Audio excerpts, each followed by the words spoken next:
거룩하신 하나님, 오늘도 주 안에서 새 아침을 맞이하도록 인도해 주셔서 감사합니다.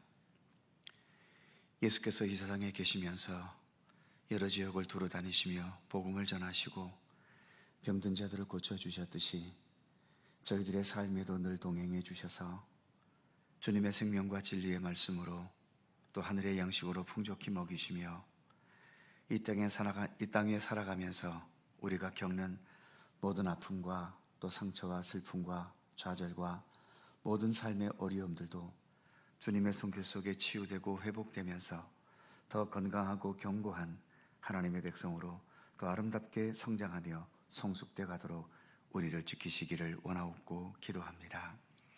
오늘도 하루를 시작하며 주님 앞에 먼저 머리 숙이오니 주 성령께서 함께 모인 이곳에 친히 임재하셔서 모든 것을 주관하여 주시옵소서. 감사드리며 예수님의 이름으로 기도드립니다. 아멘. 찬송 249장입니다. 249장.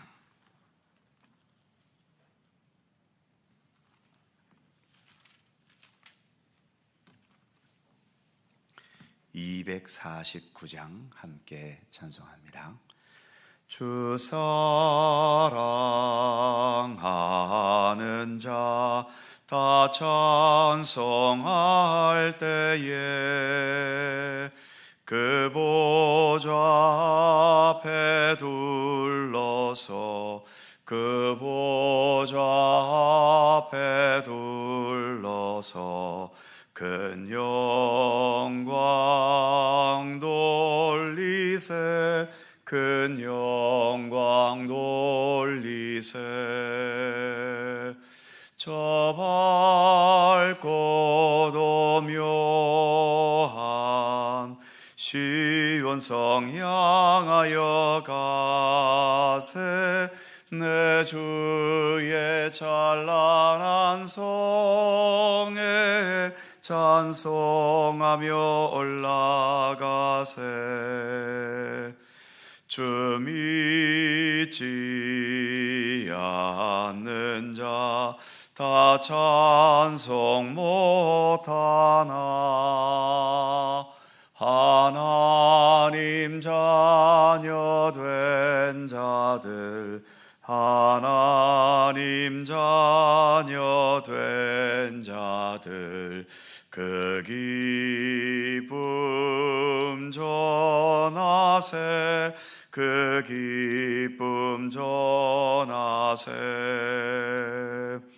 저 밝고도 묘한 시온성 향하여 가세 내 주의 찬란한 성에 찬송하며 올라가세 저 하늘 황금길 나 올라갈 때에 시온성 언덕 위에서 시온성 언덕 위에서 수많은 천사들 날 인도하리라 저 밝고도 묘한 시온성 향하여 가세 내 주의 찬란한 성에 찬송하며 올라가세 내 눈물 다 씻고 늘 찬송 부르리 저 임마누엘 주 앞에 저 임마누엘 주 앞에 나 영광 누리리 나 영광 누리리. 저 밝고도 묘한 시온성 향하여 가세. 내 주의 찬란한 성에 찬송하며 올라가세. 아멘. 베드로전서 1장 5절입니다. 신약성경 377면 베드로전서 1장 5절에서 6절까지의 말씀입니다. 두 개의 절을 다 함께 한 목소리로 봉독합니다. 너희는 말세에 나타나기로 예비하신 구원을 얻기 위하여 믿음으로 말미암아 하나님의 능력으로 보호하심을 받았느니라. 그러므로 너희가 이제 여러 가지 시험으로 말미암아 잠깐 근심하게 되지 않을 수 없으나 오히려 크게 기뻐하는도다. 아멘.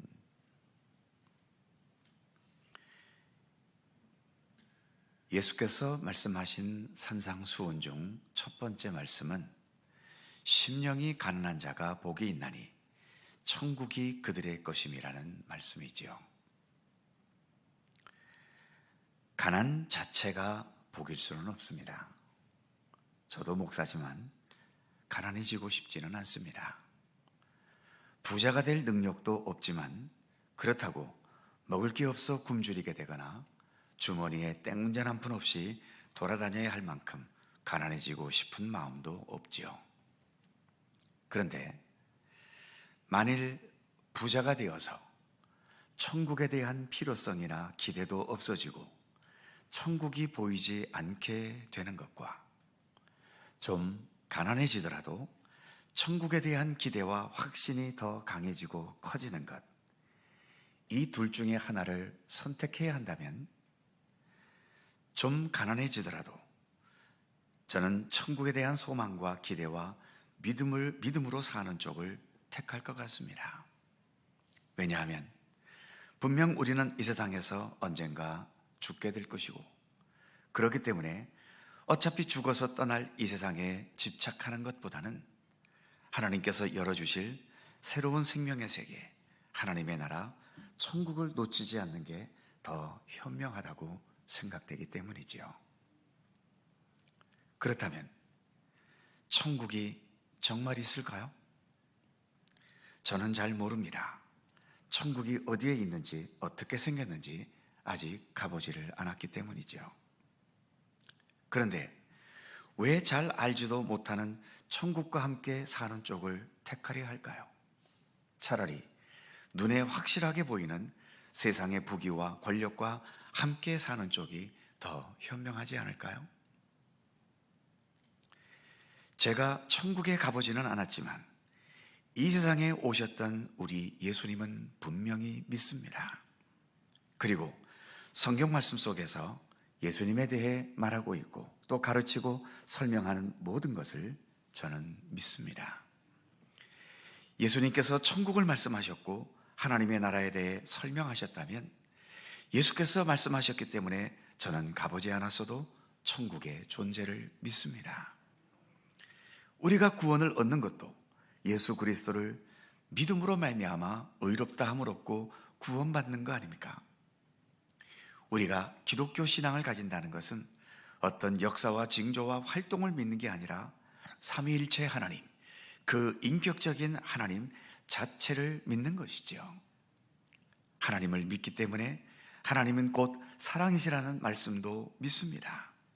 하나님께서 지금도 우리를 사랑하시고 돌보시고 지키시고 참된 구원에 이르도록 함께 하신다는 성경의 모든 말씀을 우리는 믿고 있는 거죠. 오늘 본문 5절에 이런 말씀이 있습니다. 너희는 말세에 나타내기로 예비하신 구원을 얻기 위하여 믿음으로 말미암아 하나님의 능력으로 보호하심을 받았느니라. 우리는 하나님의 능력으로 보호하심을 받고 있다고 사도 베드로는 말하고 있지요. 그 보호하심으로 세상 끝날 곧 말세에 예비하신 구원을 얻게 하신다고 말씀합니다. 반면 지금 베드로전서 수신자들은 이런저런 이유로 박해와 시련 속에 있거나 박해의 세력이 점점 더해가면서 앞으로 박해를 당할 수밖에 없는 처지의 사람들이지요. 현실적으로는 박해하는 세력들로 인해 고통과 어려움과 두려움에 있는 상황인데도 베드로는 오히려 우리가 하나님으로부터 보호하심을 받고 있다고 말합니다. 과연 베드로의 이 말이 현실적으로 설득력을 가질 수 있을까요? 우리 기독교인들이 넘어서야 할 정말 가장 중요한 고비는 예수님의 십자가의 고난과 죽음입니다. 저 역시 아무리 십자가의 도를 전하는 목사라 하더라도 십자가의 의미를 말로는 할 수 있겠지만 만일 십자가의 고난과 죽음이 저에게 현실로 다가왔다면 과연 저는 어떻게 행동할지 저도 모르겠습니다. 단순히 오해받아도 그 억울함을 견디지 못하는 제가 과연 예수님처럼 아무 죄도 없이 십자가에 극형당하는 것을 담담히 받아들일 수 있게 될까요? 자그마한 병에 걸려도 큰 병으로 번지지 않을까 염려하는 수준의 제가 십자가의 죽음이라는 현실을 과연 담담하게 받아들일 수 있게 될까요? 그러나 한 가지 분명한 것은 그 가장 처절하고 도저히 있을 수도 없고 있어서도 안 될 십자가의 처형과 그 죽음이라는 최악의 상황에서도 하나님께서는 예수님의 그 죽음에 관여하고 계셨다는 사실이지요. 어제 읽었던 3절 말씀에 베드로는 이렇게 말했습니다. 그의 즉 하나님의 많으신 긍휼대로 예수 그리스도를 죽은 자 가운데서 부활하게 하심으로 말미암아. 이 말씀처럼 베드로는 예수님의 부활이 하나님께서 하신 일이라고 말하고 있죠. 하나님께서 예수님을 내버려 두신 것이 아니라 그 죽은 자 가운데서 다시 살아나게 하셨다는 것입니다. 즉 예수님의 죽음으로 끝나게 하신 것이 아니라 그 죽음의 권세를 무너뜨리시고 부활하신 영광으로 나타나게 하셨다는 것이죠. 그렇기 때문에 지금 로마 치하에 있는 성도들이 박해와 압박과 고통을 겪고 있지만 그렇다고 해서 지금 우리가 하나님에게서부터 버림을 받거나 하나님께서 우리를 외면하고 계시지는 않다는 것을 말하려 하고 있는 것입니다. 여전히 하나님께서 우리를 보호하고 계시고 그래서 궁극적인 구원의 역사를 완성하실 것이라고 사도 베드로는 말하고 있는 겁니다.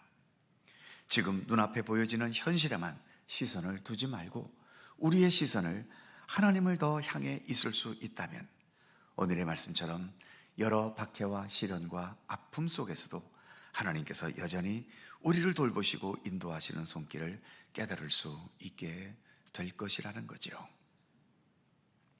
물론 우리의 육신의 욕심은 이런 시련 없이 박해의 고통이나 현실 세계에서 당하는 어렵거나 가난해지거나 병들거나 실패하는 아픔 없이 세상을 살아가고 싶지요. 그러나 그런 세상은 이 세상에서는 솔직히 불가능합니다. 그것은 천국에서나 가능한 거지요. 우리는 지금 아직 이 지구라는 현실 세계에 살아갑니다. 이 지구에서 살아가려고 하는 한 여기에서 일어나는 모든 생사고락과 흥망성쇠와 행복과 불행은 끊임없이 반복될 수밖에 없지요.